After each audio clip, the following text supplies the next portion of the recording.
त्यो म नै त्यस्तो प्रधानमन्त्री हो जसले मधेसी र आदिवासीको अधिकार अझ स्पष्ट हुनुपर्छ, पहिचानको अधिकार जति हुनुपर्ने त्यति भएन भनेर 2 पटक संशोधन प्रस्ताव दर्ता भएको छ वैधानिक ढङ्गले। मैले नेपालमा गणतन्त्रको आन्दोलन, संघीयताको आन्दोलन, समावेशी समानुपातिकताको आन्दोलन र समग्रतामा पहिचानको आन्दोलनको नेतृत्व गरेको एउटा प्रमुख व्यक्ति हुनुको नाताले म तपाईहरुसँगको सम्बन्धलाई, तपाईहरुको पहिचान र अधिकारको लडाईँलाई हमेशा साथ दिने एकैबद्धता व्यक्त गर्न चाहन्छु। 1 नम्बर प्रदेशलाई कोशी प्रदेश नामाकरण गरिनु अगाडि मैले सायद तपाईहरुका विभिन्न कार्यक्रममा त्यो प्रदेशको नामाकरण किरात प्रदेश राख्नु उचित हुन्छ र मेरो तर्फबाट त्यो प्रयास भइरहेको छ मैले भनेको पनि थिएँ।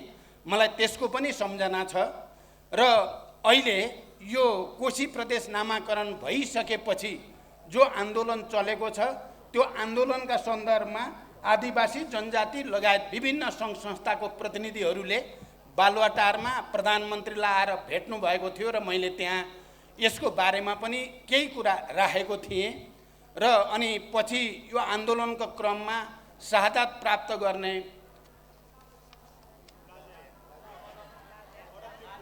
गाजीलाई शहीद घोषणा गराउनेमा पनि मैले क्याबिनेटबाट निर्णय गरेको र क्षतिपूर्तिको निर्णय पनि मैले त्यत्तिकै गरेको होइन, किनकि मैले पहिचान र अधिकारको आन्दोलनको नेता हुनुको नाताले मैले आदिवासी जनजातिको पक्षमा निर्णय गर्नुपर्छ भन्ने दायित्व मलाई अवगत छ र म निरन्तर तपाईहरुको साथमा रहनेछु। एउटा कुरा के अप्ठ्यारो पर्यो त भने 2070 मा मैले नेतृत्व गरेको पार्टीले पहिचान सहितको संघीयता, संघीयता सहितको संविधानको मूल नारा अन्तर्गत चुनाव लडिएको थियो।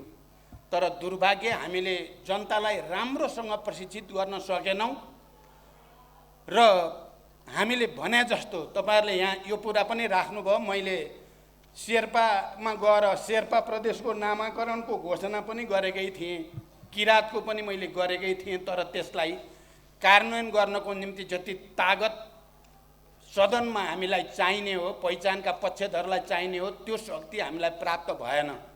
त्यसले गर्दा त्यसलाई लागू गर्न सकिएन। म तपाईहरुलाई यो कुरा पनि भन्न चाहन्छु, म दोस्रो चोटि प्रधानमन्त्री भएको बेलामा मधेसी र आदिवासी जनजातिको अधिकार अझै राम्रोसँग लिपिबद्ध भएको छैन भनेर अहिले जीव छिरिङ लामाले त मैले आवाज उठाएको छु भन्नुभयो, धन्यवाद तपाईलाई। तर मैले त संविधान संसदको प्रस्ताव, संशोधनको प्रस्ताव 2 पटक सदनमा प्रस्तुत गरेको छु। यो कुरालाई ध्यान दिन जरुरी छ। त्यो म नै त्यस्तो प्रधानमन्त्री हो जसले मधेसी र आदिवासीको अधिकार अझ स्पष्ट हुनुपर्छ, पहिचानको अधिकार जति हुनुपर्ने त्यति भएन भनेर 2 पटक संशोधन प्रस्ताव दर्ता भएको छ वैधानिक ढङ्गले। तर त्यति बेलाको ठुलो पार्टीको विरोधको कारणले त्यो पारित हुन सकेन। यो कुरा पनि म यहाँ राख्न चाहन्छु। त्यसकारण अहिले पनि तपाईहरुको जो चिन्ता छ, चासो छ पहिचानको होस् भन्नेमा, सिद्धान्त त हामी सबै सँगै छौं र यो छलफल चलि पनि राखेको छ। यो आन्दोलनसँग वार्ता संवाद गरेर कहीँ न कहीँ रचनात्मक ढङ्गले एउटा निकास निकाल्नुपर्छ भन्नेतिर सरकारको प्रयास जारी रहेको कुरा पनि म तपाईहरुलाई यहाँ जानकारी गराउन चाहन्छु।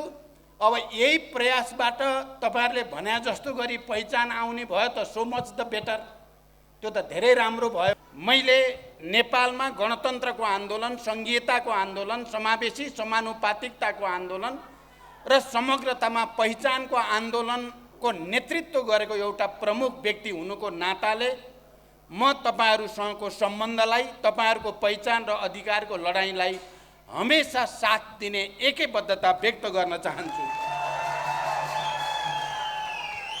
संयुक्त राष्ट्र संघमा पनि आदिवासी सम्बन्धी संगठन स्थापना गरिएको छ, जस अन्तर्गत संयुक्त राष्ट्र संघीय आदिवासी मामिला मञ्च, United Nation forum on indigenous affairs र नेपालमा 2047 देखि 22 देखि वैशाख 22 देखि नेपाल आदिवासी जनजाति महासंघको स्थापना भएको हो। तपाईहरुले यहाँ र अहिले वक्ताहरूले मलाई सुनाउनु भयो आदिवासी दिवस संयुक्त राष्ट्रसङ्घले विश्वव्यापी रूपमा मनाउँछ आजकै दिन भने नेपालमा पनि नेपाल सरकारले मनाओस् भन्ने माग तपाईहरुले राख्नु भएको छ।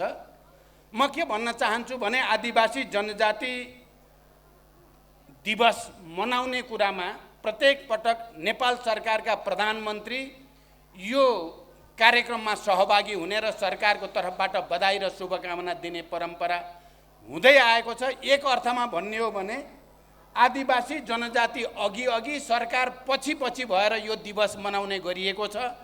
तपाईहरुले अहिले जे कुरा राख्नु भएको छ मैले सरकारमा भएका पार्टीहरुसँग र सरकारमा अबदेखि आदिवासी विश्व दिवस नेपालमा पनि सरकारले मनाउने कुरामा पहल गर्ने विश्वास म तपाईहरुलाई दिलाउन चाहन्छु। संयुक्त राष्ट्रसङ्घले सन् 1994-2004 लाई अन्तर्राष्ट्रिय आदिवासी दशक घोषणा गरेको र सन् 1994 को अगस्त 9 लाई विश्व आदिवासी दिवस मान्न थालेको र यो साल 29औं आदिवासी दिवस हो र तसर्थ यसको विगत वर्तमान र भविष्य समेत उत्तिकै गौरवशाली र महत्त्वपूर्ण रहेको छ। विश्वभरिका सरकार, आदिवासी जनजाति सङ्घ संस्था र अध्येताहरूले आदिवासी जनजातिको हक अधिकार संरक्षण र सम्वर्धनका लागि उनीहरूले भोग्दै आएका समस्या र चुनौतीको सामना गर्न सबै समुदायलाई सचेत गराउन यो दिवस मनाउने गरिएको छ। जनयुद्ध, ऐतिहासिक जनआन्दोलन लगायत सबै उत्पीडित जाति समुदायका विभिन्न आन्दोलनहरूको बलमा निर्मित नेपालको संविधानको प्रस्तावनामा नै नेपाल बहुजातीय, बहुभाषिक, बहुधार्मिक, बहुसांस्कृतिक तथा भौगोलिक विविधता युक्त विशेषतालाई आत्मसात गरी विविधता बीचको एकता, सामाजिक सांस्कृतिक एकबद्धता, सहिष्णुता र सद्भावलाई संरक्षण एवं प्रवर्धन गर्दै वर्गीय, जातीय, क्षेत्रीय, भाषिक, धार्मिक, लैङ्गिक विभेद र सबै प्रकारका जातीय छुवाछुतको अन्त्य गरी आर्थिक समानता, समृद्धि र सामाजिक न्याय सुनिश्चित गर्न समानुपातिक, समावेशी र सहभागितामूलक सिद्धान्तका आधारमा समतामूलक समाजको निर्माण गर्ने संकल्प भएर मैले यो संविधानको भाषा मैले यहाँहरुको अगाडि फेरि एकचोटि पढाएर सुनाएँ। त्यो संकल्प गरिएको छ।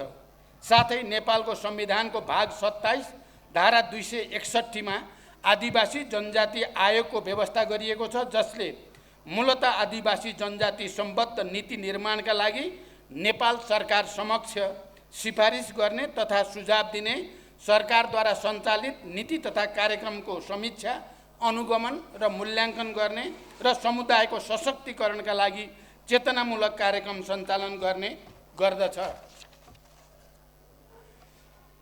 आदिवासी जनजाति महासङ्घले संस्कार, संस्कृति र भाषाको पहिचान, आदिवासी जनजातिको अधिकार संरक्षण र सम्वर्धनका लागि पहरेदारको भूमिका खेल्न र सरकारलाई सचेत गराउन एवं बहुआयामिक विकासको नीति, कानुन, कार्यक्रम र सशक्तिकरणको कार्यभार प्राप्त गरेको छ। नेपाल सरकार नेपालका आदिवासी समुदायले बोल्ने सबै भाषा, साहित्य, संस्कृति, सामाजिक शास्त्र, दर्शनको संरक्षण, सम्वर्धन र विकासमा सचेत र प्रतिबद्ध रहेको छ।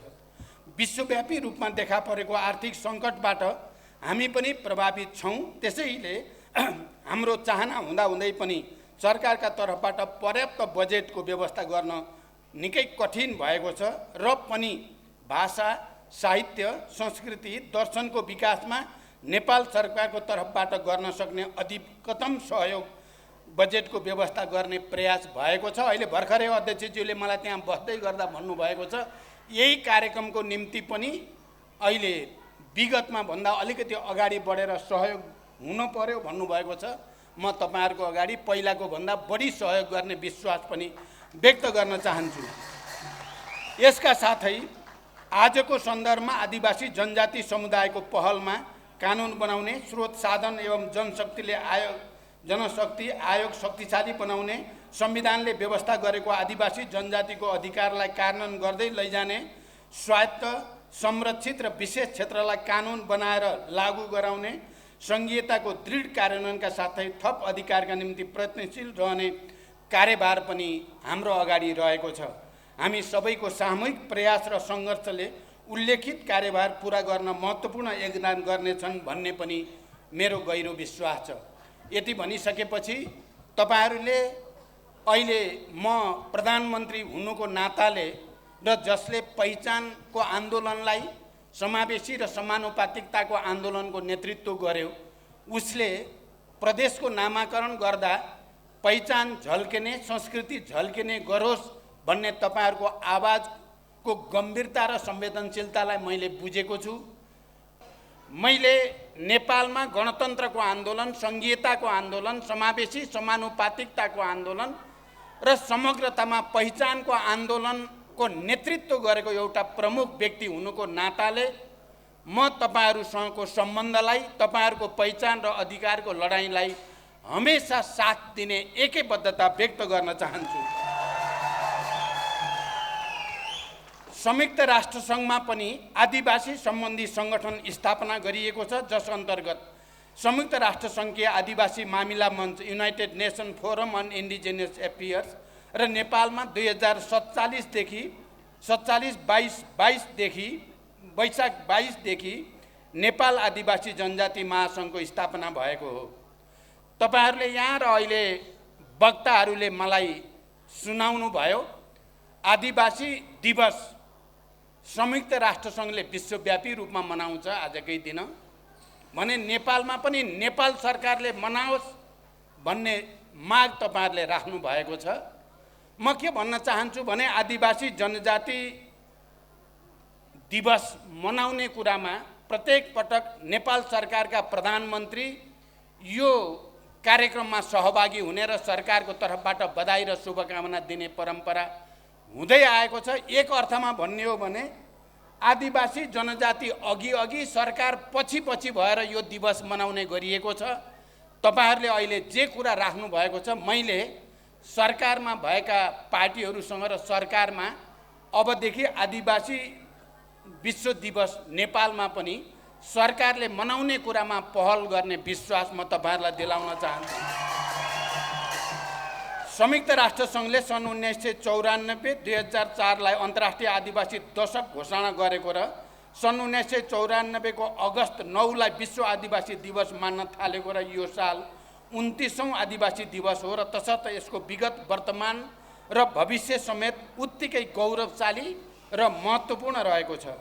विश्वभरिका सरकार, आदिवासी जनजाति सङ्घ संस्था र अध्येताहरूले आदिवासी जनजातिको हक अधिकार संरक्षण र सम्वर्धनका लागि उनीहरूले भोग्दै आएका समस्या र चुनौतीको सामना गर्न सबै समुदायलाई सचेत गराउन यो दिवस मनाउने गरिएको छ।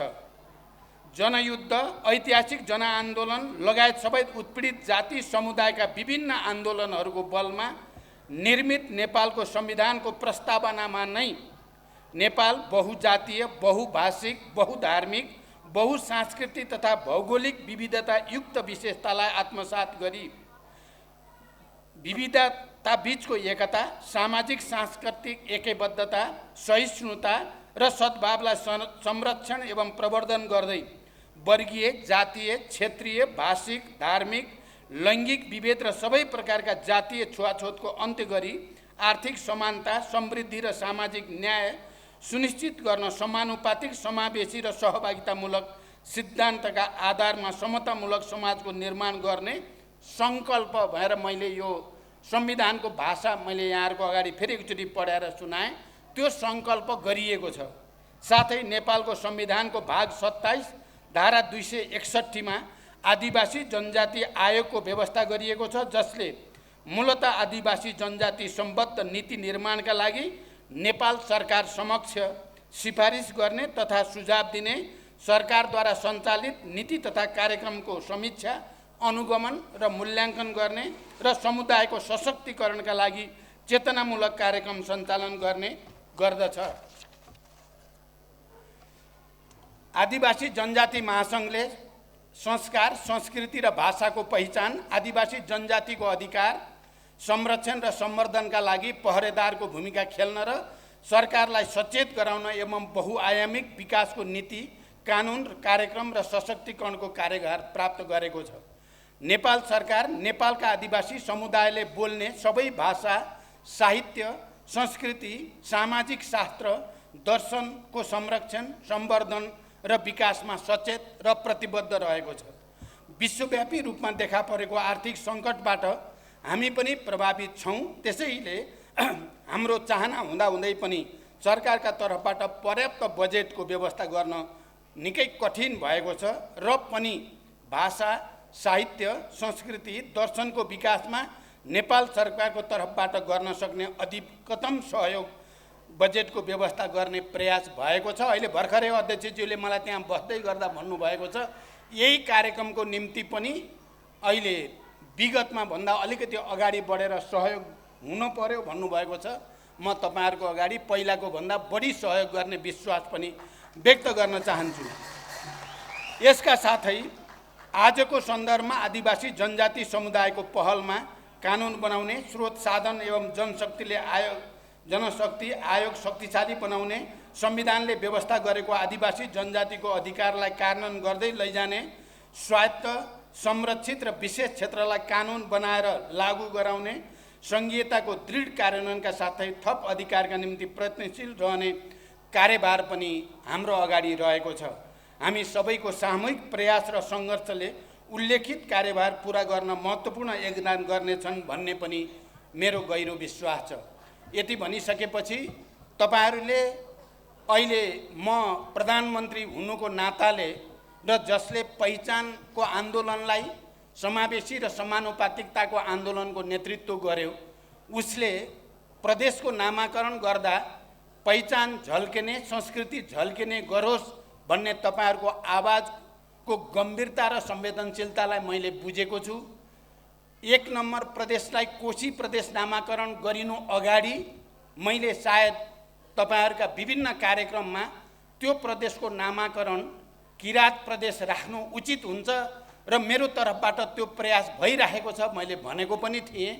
मलाई त्यसको पनि सम्झना छ र अहिले यो कोशी प्रदेश नामाकरण भइसकेपछि जो आन्दोलन चलेको छ त्यो आन्दोलनका सन्दर्भमा आदिवासी जनजाति लगायत विभिन्न सङ्घ संस्थाको प्रतिनिधिहरूले बालुवाटारमा प्रधानमन्त्रीलाई आएर भेट्नु भएको थियो र मैले त्यहाँ यसको बारेमा पनि केही कुरा राखेको थिएँ र अनि पछि यो आन्दोलनको क्रममा शहादत प्राप्त गर्ने